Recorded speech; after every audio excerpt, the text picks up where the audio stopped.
Welcome back to Perkins Pipes. This video comes with a warning. Even though I am smoking today the Savinelli Bing's favorite, even has the golf club insignia there, even though I'm smoking the Bing with a golf club, and we're going to be talking about golf clubs today, I am not a great golfer. So be aware of that. Understand that going in. And let's get this guy lit. Let's get to talking.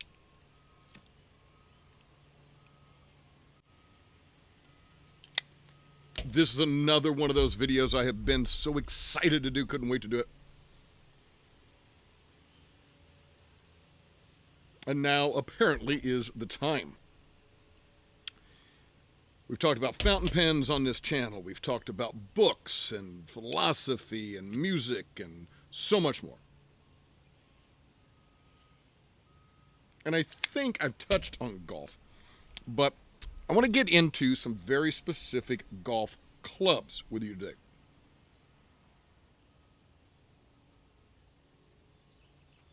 So I learned golf from my dad growing up in southern Indiana. Before he met my mom, he played quite a bit of golf. Now, he was an elementary school teacher, then became an elementary school principal. And like I say, before he met my mom, he played a lot of golf. Got her into it. They played some. And then when I came along, I started playing out in the backyard using one of my mom's clubs as a little boy. Then when I started to hit the ball long enough that I'm hitting it out of the backyard, started going to the driving range. Next thing you know, we're off to the races. And although my dad has passed away, among the things, actually very few things I really cared deeply to have after he passed, one of them was his set of golf clubs. So he had a set of Golfcraft, and I've done a little bit of research. Can't find a lot on Golfcraft. These are, this obviously is a persimmon wood. It's his driver, Golfcraft. I'm assuming the M on here is because this is the Lloyd Mangrum, pro golfer Lloyd Mangrum, his signature series. And I remember my dad playing with these. This only set that he ever had growing up, when I was growing up.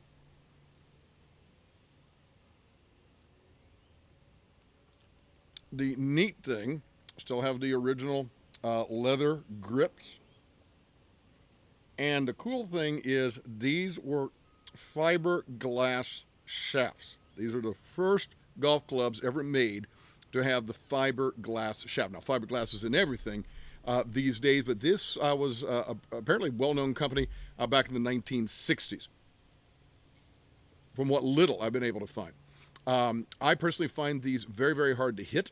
I did play with them back when I was a boy, but they are, I don't think they're extra stiff shafts, but they are definitely a stiffer shaft and definitely harder to hit. And I'm going to be bringing out several clubs for you here. So I've got from that set, I've got that, and this looks like his 9-iron. And there you see the Mangrum on the blade. And again, that beautiful fiberglass shaft still has the leather grip on it. These do feel really, really great in the hand. My son actually likes to play with these, his grandpa's clubs. So very, very cool. Just, I love the fact that I have these, going back to the 1960s and obviously connecting with my dad. When it was time for me to get my own set of clubs, and I didn't get a junior set. I continued to play with my mom's, which obviously is a smaller woman's set, until I was in high school, really, or junior high. I guess junior high. My dad was of the belief, hey, why get a junior set and you're just going to outgrow that? Wait until you could handle an adult set. So my adult set, which I still have, was made by Macgregor. Also, you see the wooden head here. It's definitely a laminate. This is part of the Nicklaus. Let's see if we can come this around here. the Jack Nicklaus Advancer line. All right, trying to advance the ball down the fairway.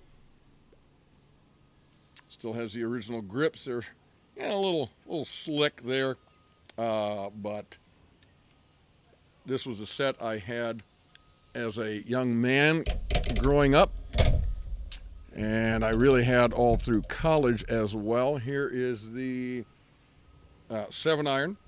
Again, you see the Jack Nicklaus Advancer there.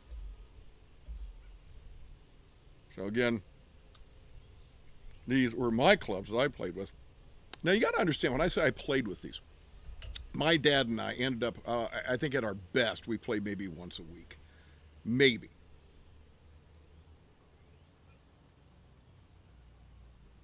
And there's just something about golf. It takes time. It ain't cheap.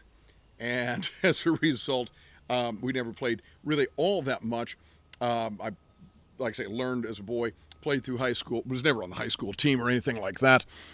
Played in a little bit in college. Again, certainly not on the team by any stretch. Taught my girlfriend, who became my wife, and she and I actually played quite a bit when we lived in Texas. For about 5 years, we lived in Austin, Texas.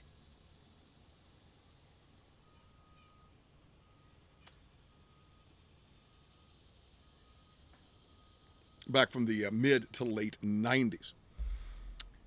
And somewhere in there, we got to go into a place called Golfsmith. And I've checked, Golfsmith is now out of business. Golfsmith was a wonderful, wonderful store in Austin. I think it had other locations as well. But they had parts for making golf clubs. They also sold golf clubs, golf balls, all the equipment and so forth. A buddy of mine at the time, a fellow named Greg Bowling, we went to church together, played some golf together, and he had made his own clubs. Well, I got to thinking about this for my dad, and I ended up deciding at that point it was getting hard for him to swing those stiffer shafted Golfsmith fiberglass clubs. So I made him, what is this, called Senior Classic. I made him a 7-wood. Now, he'd never had a 7-wood. His set came just, it was driver, 3-wood, 5-wood. Take that back, he may have had a 4-wood in there. But he never had a 7-wood. So I made this for him. Has a graphite shaft. And we'll swing this around here. You can see it's a graphite alloy. Senior Classic. It's got more flex to it for an older gentleman to be able to swing more easily. So we came home to Indiana, and I had brought it with me, and I said, hey, let's go out and play some golf. I brought this out of the trunk of the car, said, give this a try. Well, he fell in love with it. Loved the 7-wood, so it was great. So I ended up making an entire set for him. All the woods, all the irons. Here's an iron. What is this? This is a pitch and wedge. Again, you see the Senior Classic on there. Got the cavity back. Head, again, we have the graph alloy Senior Classic shaft. He loved those clubs. Well, after I made those for him, I'm thinking, well, good night, nurse. If I could make some clubs for my dad, maybe I could make a new set of clubs for myself.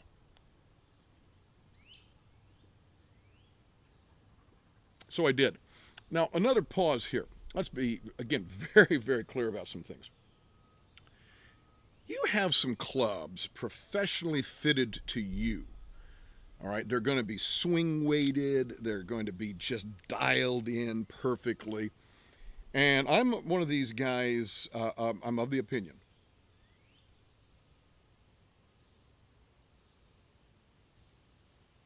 that the weekend warrior is not going to know a whole lot of difference between one set and another. We just don't play enough, all right? We're not out there hitting hundreds and hundreds and hundreds of golf balls.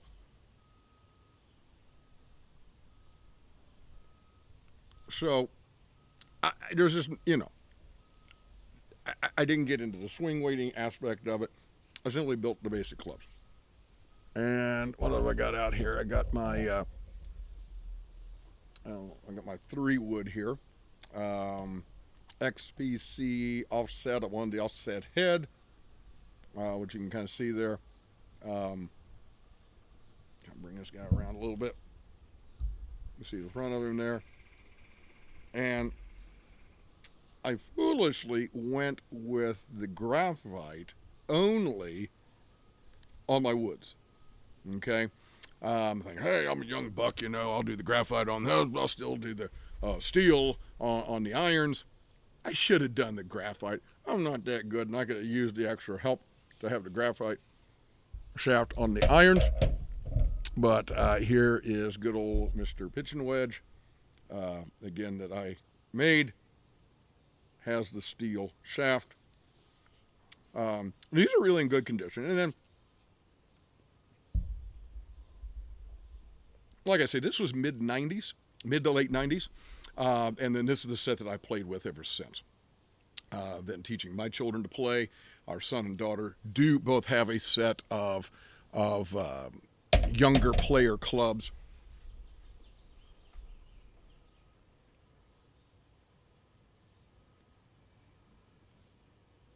From when they were younger, and now, like I say, they kind of play with just the adult clubs that we have. Goodness, we've got so many.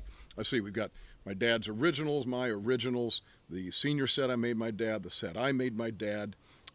We've got my wife's set. So there's 5 adult sets that we have in our mini barn back here. When it comes to putters, there is something incredibly special about the putter. And this is another one of the prized possessions that I have from my dad. So he had this blade style putter. It's the only putter I ever saw him use. Has a wooden shaft. And still has the original leather grip. Still has the original leather grip. And on the bottom of the blade, you can see it says F&F, model 0333, and it says Roslyn, New York. I can find no information about this company whatsoever, so I'm going to go ahead and throw it out there now. If you have any information at all about a golf club company called F&F out of Roslyn, New York, I would say this has to be the 60s, 1960s. Please pop a comment in the video. I would love to have that. But anyhow, like I say, when he passed away, there were just a few items that he had that I really, really wanted to hang on to. One of his tie clips, a tie tack, his set of golf clubs, and his putter. So this one means a lot to me. I just have many, many images of my dad putting with this. Now, when I got my first set, of course, it's a real set of golf clubs, regular set, so it doesn't come with a putter. So that was the big exciting thing. I got to go pick out my own putter. And I picked out the Ping Answer. The Ping Answer. I loved the offset head, slender profile. Not a blade though, but I really, really like that. You know, the grip has gone to pot. All right, the grip has gone to pot. You can see that. The grip totally needs to be replaced. Part of the reason I liked it, this is heavy. All right, it's got a heavy brass head, and I like the feel of that. Very, very much. And the only other putter that I ever really liked back in the day was the beautiful shiny brass, Acushnet Bullseye. Acushnet Bullseye.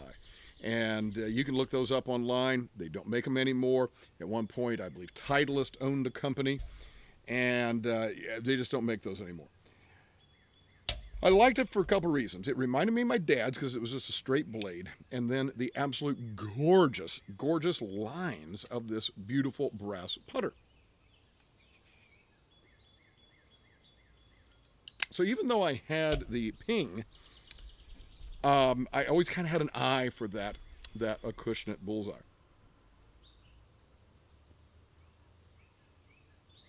Several years ago, we popped into a local municipal golf course in southern Indiana. Our children were little, and lo and behold, there in the pro shop, they had a bullseye. And I almost bought it, and I didn't. And it's one of those things that I just kept kicking myself later. I wish I had.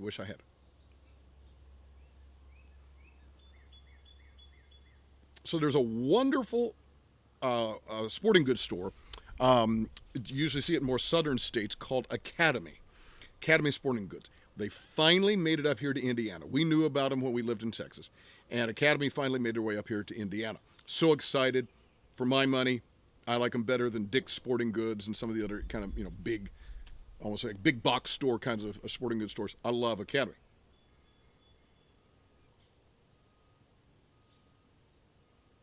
For my money, they've got a wider selection of items. At any rate, just the other day, a few weeks ago, I guess, they had, lo and behold, not the Acushnet bullseye.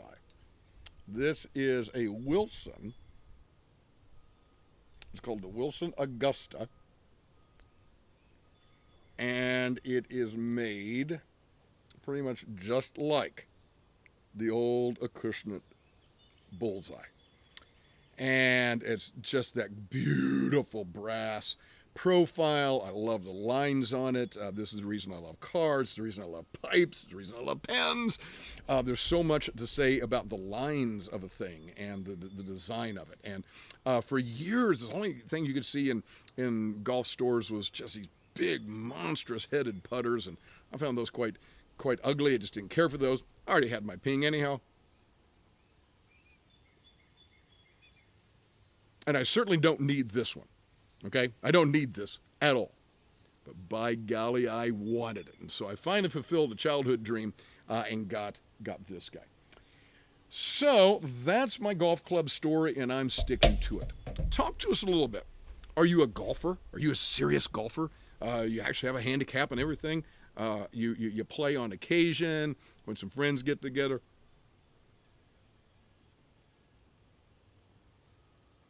Maybe a company outing? Are you that kind of person? Do you like to watch golf on TV? I used to not enjoy watching golf on TV. If I was going to do something with golf, I would rather go out and play it. But tell us some of your golf stories. Tell us about any interesting clubs that you have. We'd love to hear from you on that. As always, as Malcolm Guite likes to say, I do these little things in order at last to do nothing. Or as I like to say in Latin, Parva ago, ut tandem, nihil agam. Have a wonderful day.